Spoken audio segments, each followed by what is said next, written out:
Good day, ma'am. I am Cannula So for today's return demonstration, I'm going to perform oxygen administration via nasal cannula. So the purpose of this procedure is to deliver a relatively low concentration of oxygen when only minimal oxygen required or support is needed. Also, this procedure allows uninterrupted delivery of oxygen when the client or patient ingests food or fluids.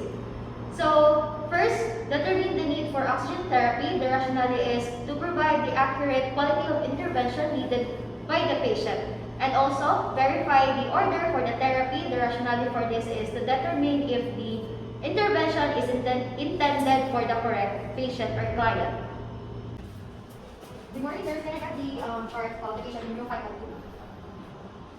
Thank you. So for the doctor's order, date August 12, 2021 at 9:30 a.m. Ordered by Dr. Manilio is to administer oxygen via nasal cannula 2 liters per hour. Okay. Thank you, nurse. Prepare the client in the support group. In order to do that, first assist the client into a semi-Fowler's position and explain that the oxygen is not dangerous when safety precautions are observed. The rationale for this is to make the patient and the watcher understand the importance of abiding with safety precautions and its contribution to the welfare of the patient. Then inform the client in the support group or people about the safety precautions connected with the use of oxygen. The rationale for this is to promote patient safety and protection while the oxygen therapy is ongoing and avoid possible injuries which may be caused by lack of information. So to perform, sir, what if vital signs, sir, ha? Pwede ba ka mo, sir, lingkod? Assist nila, sir, ha? So, bago kami sir, kaya ako paminawon ang imong, sir, ha? Paghinga. Nanap, sir, lalo.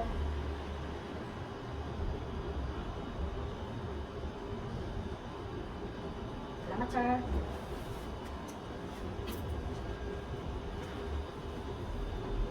Check ko sa imong call, sir, ha?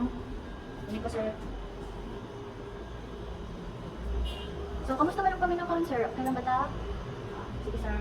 So, sir, baba ang imuhang kuan, sir, oxygen. Pero ang imuhang pulso, sir, okay man, 95. So, wala kay kabalakan na, sir. Kaso lang, oxygen mo, sir, baba. Mao, gipa-administer ni Doc ang kanang oxygen sa imuha. Tapos, napugputong, nag-auscultate ko sa manikod, sir, kay na-IP mo. So, sir, ang oxygen, miss? ay, sir, so, ang oxygen oxygen administration, sir, kay makatabang ni siya na makahinga ka kay since kung nagkuha ko vital signs sa imuha, sir, kay mubo man mo oxygen. So, mo to, sir, ang purpose ani nga procedure. So, wala kay kabalaka ni, sir, kay mag-observe man ta og mga safety precautions sama ani na ay sign diri nga non-smoking area, which means, sir, na kanang bawal magsigarilyo diri or kanang anything related sa kanang magdula-dula o mga apoy gani, sir, kay naman gud tayo oxygen tank diri which is maka-cause of sunog. So kung napay mga pangutana, sir, kay ingon lang og kung dili ka uncomfortable kay i-inform na ko, sir, kay tabangan natin ka along the way sa akong pag-administer sa mga oxygen. So okay ba, sir? Okay.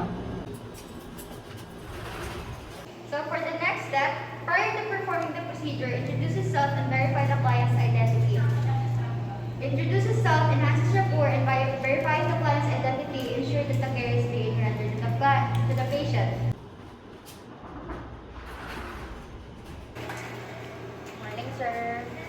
So, ako din si sir, Janice Carmel, ang imong student nurse karong adlaw. So, pwede ba na ako makita yung sir, wristband? So, siya pangalan, sir? Para sa iyong birthday? Salamat, sir. So, for the next step, explain to the client what you're going to do, why is it necessary, and how he or she can participate in the assessment. So, the rationale for this is to make client knowledgeable and ease discomfort about his or her therapy and increase the urge to cooperate. Also, discusses how the effects of the oxygen therapy will be used in planning further care or treatment. So the rationale for this is to inform the client about about the expected influence of the therapy to his or her situation progress. So, karong adlaw din sir kay mag-administer ko og oxygen. So ang buhaton na sir is kanang una kay mga pangutana, iingon sa ko sir kung uncomfortable ka, ingon sa ko sir. Tapos na mga kanang position unya sir sa pag-perform na ko na mulikod ka sir. So hello ba sir? Okay, thank you sir. Next is performs hand hygiene and observe other appropriate infection prevention procedure. So this is to deter the spread of microorganisms. After performing hand hygiene, provides client privacy to protect client's integrity and enhances comfort. So since we are in a room, we need to close the sliding door or the door. So now we're going to set up the humidifier and the oxygen equipment. So to do that, first attaches the flow meter to the wall outlet or tank, and remember that the flow meter should be in the off or recommended position.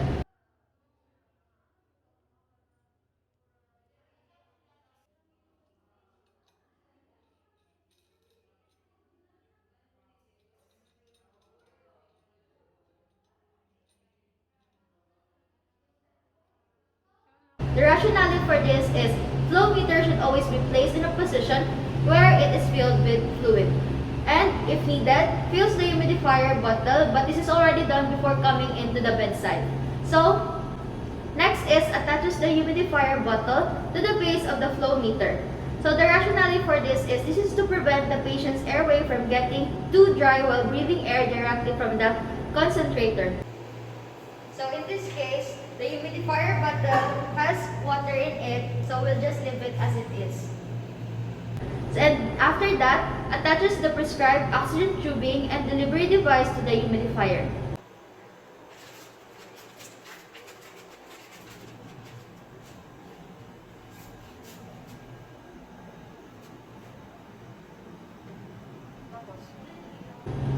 So after setting up the oxygen equipment and the humidifier, now we're going to turn on the oxygen at the prescribed rate and ensures proper functioning. The rationale for this is oxygen must be administered as prescribed. So to ensure that it is properly functioning, first we need to check that the oxygen is flowing freely through the tubing. So the rationale for this is if there is disruption in the flow of oxygen coming from the nasal cannula, then replace the tubing if needed. After that, we're going to set the oxygen at the flow rate ordered.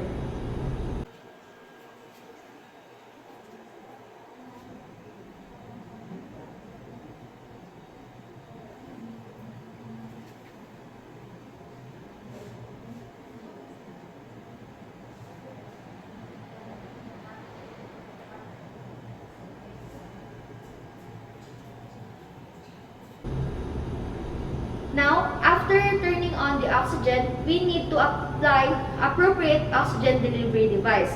So, first, puts the cannula over the client's face with the prongs fitting into the nares and the tubing hook into the ears. So, the rationale for that is proper position allows unobstructed oxygen flow and eases the client's respiration. So, karon sir, magtaod na ko sir ha.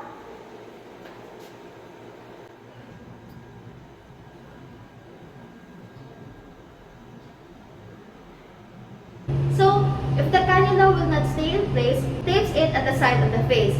So, to do that, we need to use fabric medical tape in order to secure the tubing behind the ears to minimize movement or friction, which may cause skin irritation. Then, pads the tubing and the band over the ears and cheekbones as needed. This is to protect it from the constant rubbing and abrasions often caused by long-term use of nasal cannula.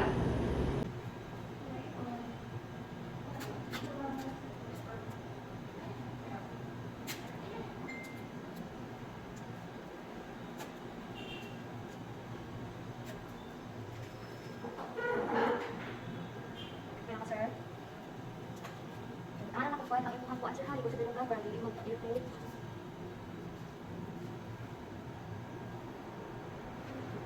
Ikas ako, sir. Ano ba yung paminaw, sir? Hindi ba sakit? Komportable ba?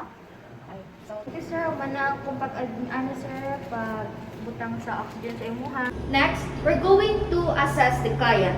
So, to do that, assess the client's vital signs level of anxiety, color, and ease of respirations, and also we need to provide support while the client adjusts to the device. The rationale for that is it helps the nurse evaluate effectiveness of the therapy and detect clinical evidence of hypoxia.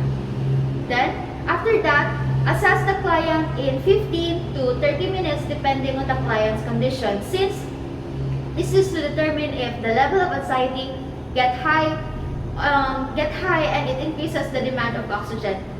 Next, assess the client regularly for clinical signs of hypoxia, tachycardia, confusion, dyspnea, restlessness, and cyanosis. This is to the rationale for this is to determine the current medical condition of the client to have immediate interventions. Sir, tanong ko sa mga po, sir, ha? So, kumusta man ka, sir? Wala ba ka nabala ka, sir? Okay naman kaya itong paghinga. Okay, arang-arang naman. So, kung na yung mga concern, sir, ha? Tanong ko sa pikas ka mo, sir, ha? Kung na kayo mga concern, sir, tawag lang mo sa nurse station, sir. Sige.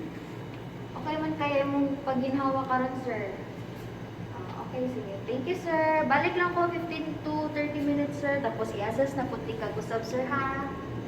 Then, after that, we need to review oxygen saturation of arterial blood gas results if available. Now, we're going to assess for the nasal cannula. So, to do that, first assess the client's snares and incrustations and irritation. Since the rationale for this step is the skin inside your nose or the patient's nose is delicate and can be irritated. So, a small bump with the side of the nasal cannula can break the skin. So, if there is presence of incrustation and irritation in the nares, we need to apply a water-soluble lubricant as required to suit the mucous membrane. So, the rationale for this is to prevent, as what I've said, the dryness inside the nose and keeping it moisturized. Then, after that, we need to assess the top of the client's ears for any signs of irritation from the cannula tubing. So if present, padding with a gauze pad may help relieve the discomfort. Since, as what I've said earlier, long-term exposure of cannula tubing on ears can cause skin irritation. Sir, mag-check ko sa mga ilong, sir, ha? Okay lang man kaya, sir. Huwag kaya ipagibati o sakit, sir. Okay, sir. Pero nagyapon ko i-apply na water-soluble, sir, ha? Para kuan siya, sir. Para dili mag-dry ang imuhang ilong, tapos dili ka ma-irritate.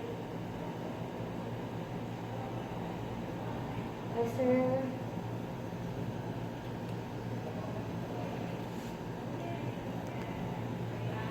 Ang imong likod sa dalonggan, sir. Sakit, sir? Or kanang katulba? Wala? Sige, sir, maaari. So, kung magkatol man, sir, or kanang sakit, tawag dayon sa nurse station, sir, para maalis na yung pad nga nasa dalonggan niyo, sir, ha? Okay. Sige, salamat, sir. Then, after that, we need to inspect the equipment on a regular basis.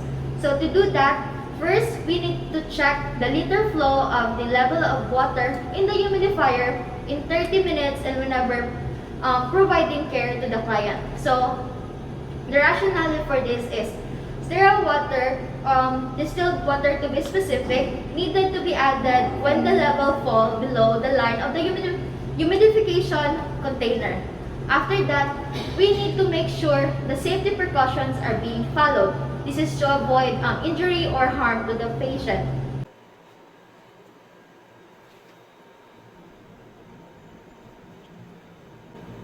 Nagsunod man kayo ito sa mga safety precautions dito, sir. Wala man kayo nagbulag mga kalayo.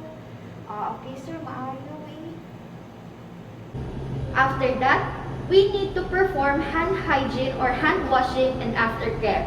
This is to prevent the spread of infection and also prevent cross-contamination. Next, we need to document the findings in the client record using forms or checklists supplemented by narrative notes when appropriate. So the rationale for this is document the date, time, method, flow rate, respiratory condition, and responses to oxygen provide coordination of care.